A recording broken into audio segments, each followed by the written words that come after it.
What up, YouTube? Welcome back. So in this video, I want to talk about the whole Meghan Markle, Prince Harry, situation that's been going around as of recently and been going down as of recently. And also, touch on a couple of things that were mentioned in the interview that they recently did with Oprah Winfrey. And as well, kind of relate this whole situation back to, you know, us in the community, so to speak. So, as you guys may or may not know, Meghan Markle, aka the Duchess of Sussex, and Prince Harry, sometimes I call him Prince Henry by accident. So, if I call him Henry, you know, that's my bad. But Prince Harry, so they did an interview with Oprah, and a couple of things came up in the interview that I'm going to speak about. But first, I do want to speak about something just in general, and that is Meghan Markle is being perceived as black. She's being perceived and treated as a black woman, right? Even though Meghan Markle is biracial and she identifies as such, still she is receiving the treatment of, well, I don't want to say 100% the treatment of a black woman, but I would say like people are attacking like her blackness or her affiliation and association with blackness, you know, her familial and biological ties to blackness. People have a problem with that, for some reason, you know. And again, she's being perceived as black. And for people, perception is reality. So for a lot of people, Meghan Markle is, you know, as black as Lupita to some of these people. Okay. Of course, we know that that is not true. But again, this is what people are perceiving. And also, more importantly, it's really an indication and very indicative of how pervasive anti-blackness really is and how deep it goes. Because Meghan Markle really isn't all that black. To keep it real, she's not all that black.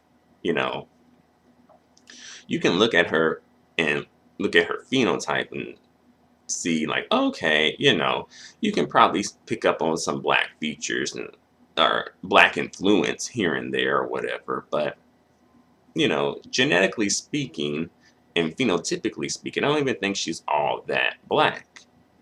No shade. But people are treating her like she's all black. No stop. You know. And this brings me to like the one drop rule and also just the rule of hypodescent in general. Um, the one drop rule would be an example of hypodescent, but hypodescent would be pretty much like when two parents of different races come together and have a child, the child will be assigned to the parent, to the race of the parent who is a part of like the socially less prestigious race or like the socially subordinate race. Like, for example, like in America, definitely, if a white person and a black person come together and have a kid, the child would be more likely to be classified as black. Perhaps biracial, but you don't really see it. You see the child being classified as white, right? And usually, if that does happen, it's usually some aspect of someone passing and withholding that they have like some sort of a connection to blackness. And it just got me to thinking, why haven't black people sort of challenged and pushed back on the one drop rule? Because black people have challenged like a lot of things, particularly in America at least, like, pushed back on slavery, pushed back on, Jim Crow and lynching and the civil rights movement, um, the Black Panthers. Right now, we got like police brutality being an issue and Black Lives Matter. So it does show that, black people do push back on things that they don't agree with or that they find problematic, you know. So why haven't black people pushed back on like the one drop rule? I don't really see that being a thing, right? And I think partially for political reasons, for the numbers, right? Black people want the numbers, or at least like black people in the position of like some sort of authority, for a lack of a better word, are um, black people who are considered like political figures, whatever, what have you, want the one drop rule to remain because it helps increase black people's numbers. And the numbers are important when it comes to, like, say, a voting block, right? And voting power, right? And also, um, when you're trying to get resources allocated to this community, that community, etc., that plays a part in it, right? Um, and as well, I think on a social level, by some black people may want biracial people to be classified as black because they may be a part of their family. Um, and they may want their whole family to just be considered black, even though they had their children and started their family with someone who was not black, right? And of course, just for even more superficial reasons, some people may just want biracials to be classified as black, especially the women, just because they have easier access to them in like a romantic, dating sexual way, right?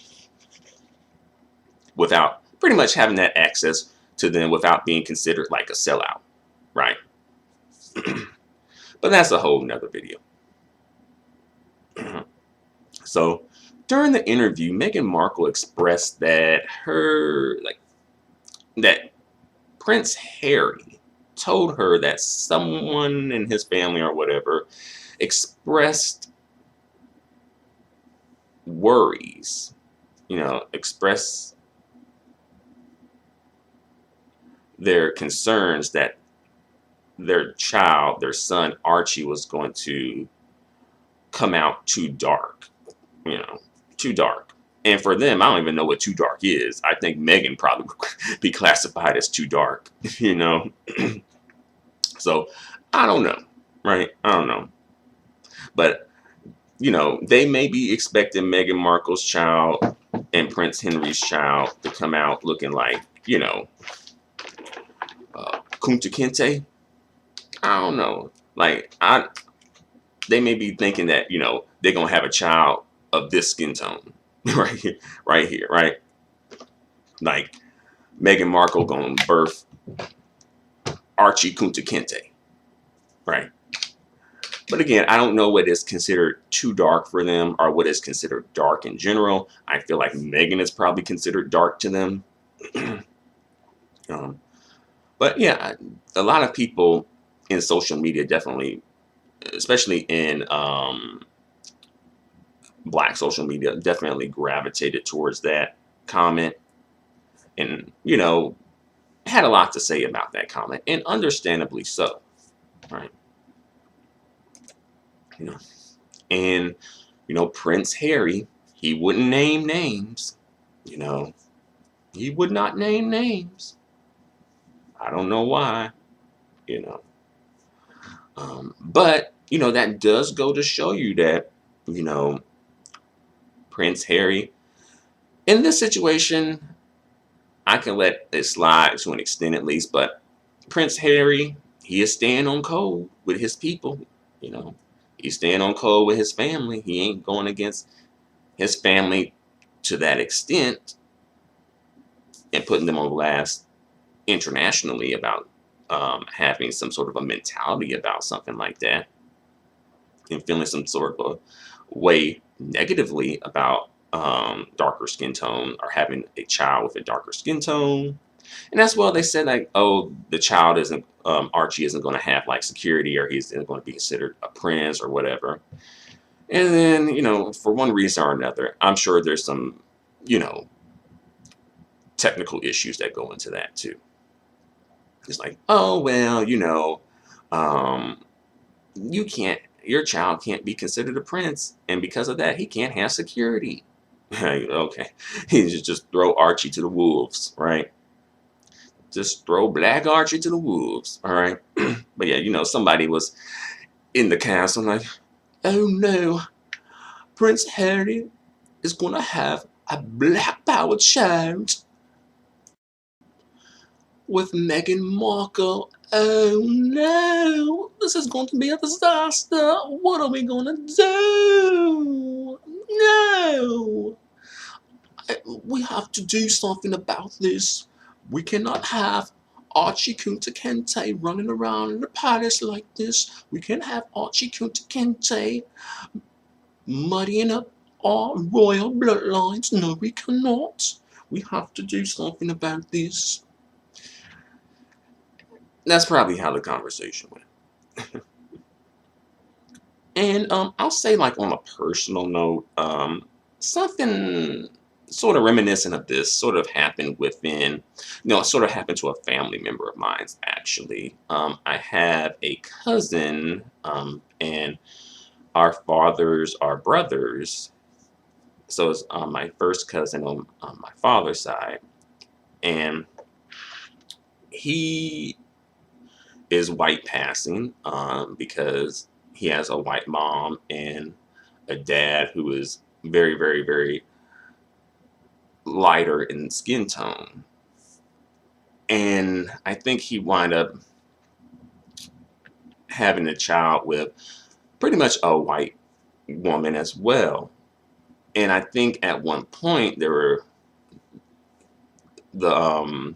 mother of the child's family was worried about phenotype for some reason, which I didn't know about because I'm not really in contact with that particular cousin that much. I probably have seen them probably like a total of maybe 5 times or less, really more so less in my life. But my uncle, his father told me about it when he came to visit in Christmas of 2019. And also, like, even more so, I think the mother of,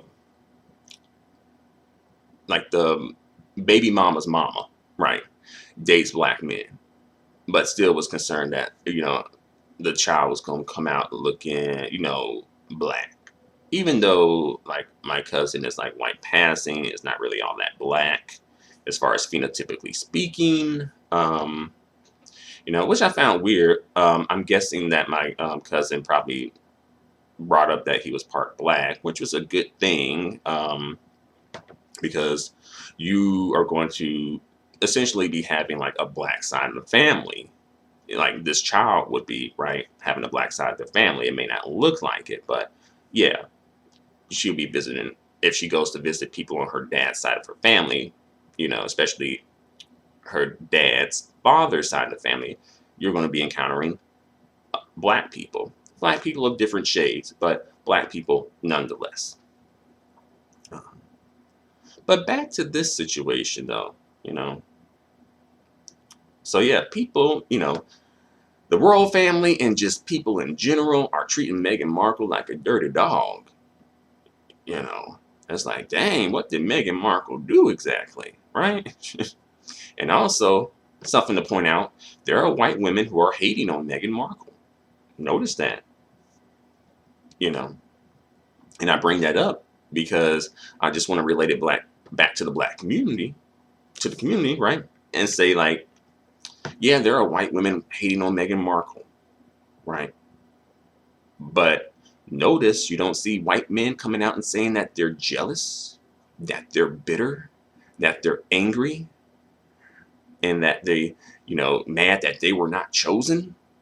Notice that. You don't see that, right? White men are either supporting white women or just staying out of it if they do feel those things are true.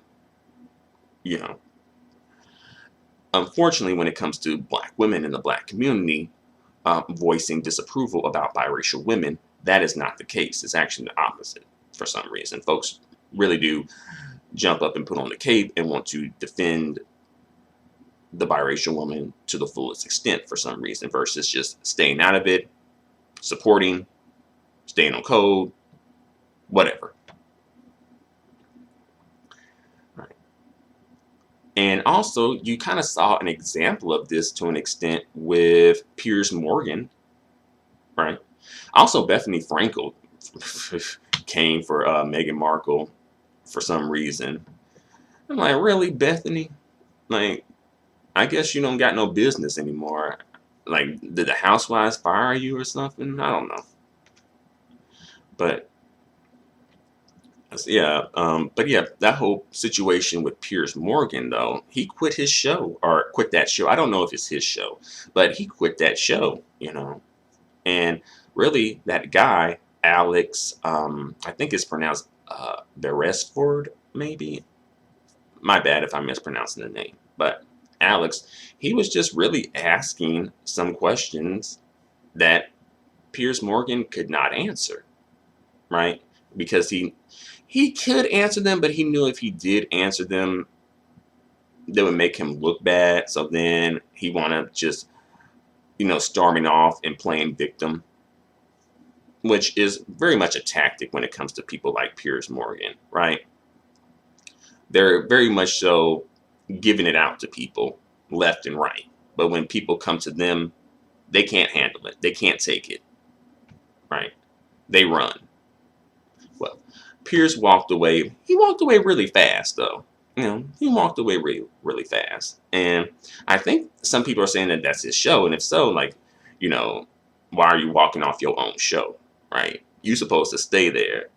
If it's my show, I'm staying there and I'm battling it out to the end, right? I'm not walking off of my show and I'm not letting anyone run me off or walk me off my show. I mean, it would be the same thing if I was in my house and someone said something foul, crazy, whatever. Nuh-uh, I'm not leaving my house. You're leaving my house, right? But the guy who asked those questions and who was low-key defending Meghan Markle, he is biracial himself. So that, I suppose that's a good thing too, where it's like, oh, at least it isn't like a black woman caping for Meghan, ooh, right? Not that that would be necessarily a bad thing, but I can understand some people having some sort of issue with that, though. So yeah, it was a biracial man caping, coming to the defense of a biracial woman. So that's what's up. And also, speaking of staying on code, again, Prince Henry is staying on code too, with his family, definitely, and also in general. I don't think I've seen him or heard him call out like any sort of the negativity as far as like the racism aspect that's being directed at Meghan Markle, right? And why is that? Why hasn't he called that out, right? But black people, black got your back, Meghan, because Meghan Markle is getting support from a lot of black folks, especially a lot of black women. And this is something to point out too, because a lot of people be like, oh, black women be hating on biracial women. Oh, black women jealous of biracial women. And it's like, I mean, I'm not saying that that never ever happens in the history of the universe, but there's also examples of black women defending biracial women too, and this would be an example. And I can understand them defending Meghan Markle at least to an extent because she is being attacked and she's being perceived as a black woman. So I can understand them feeling like it's an attack on black women, But yeah, that's something to point out too. And as well, she even did this interview with Oprah Winfrey. I think that was a good idea versus doing it with someone who was perhaps non-black, right? And, speaking of hating, right, and I mentioned this earlier, speaking of white women hating on biracial women, that is something that we don't talk about and don't bring up and don't call out nearly as much as when the black women are, hating on the biracial women. Why is that? Why aren't we calling that out? Since we're so concerned about things, right? because there are examples of biracial women being hated on by white women that we don't call out, right? Like, for example, Zendaya was hated on by, I think, Juliana Rancic. And to be fair, that was sort of called out. But people weren't putting it like, oh, you white and you jealous because Zendaya biracial. People weren't really putting it like that, though, right? Halle Berry has said, like, when she was younger, you know, and during her school days, white women used to hate on her, or white girls used to hate on her, you know.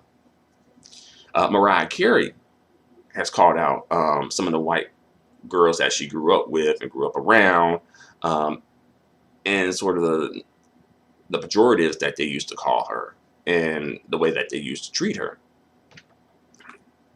Um, Also, and I know Jordan Woods is not biracial, but still, it's worth a mention, at least an honorable mention, right?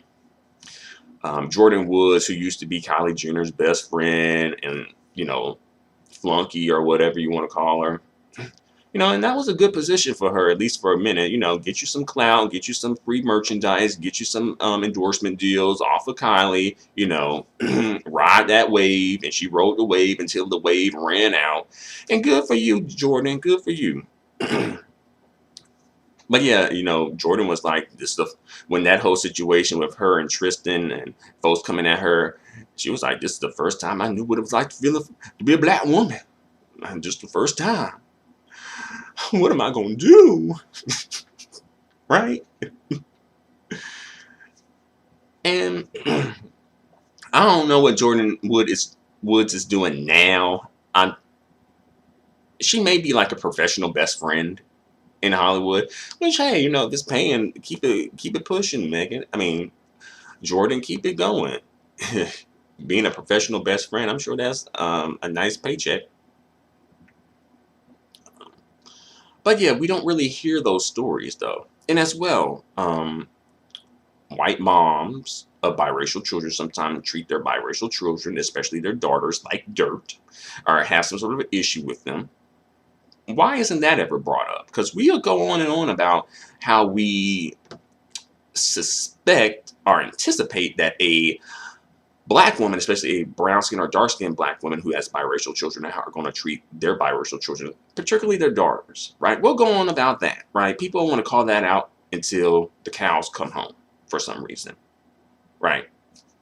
But people ain't calling out the white women who are treating their children like their biracial children like crap, who are calling their biracial children all kinds of N words, right? People ain't calling that out for some reason. Like they can do no wrong, right?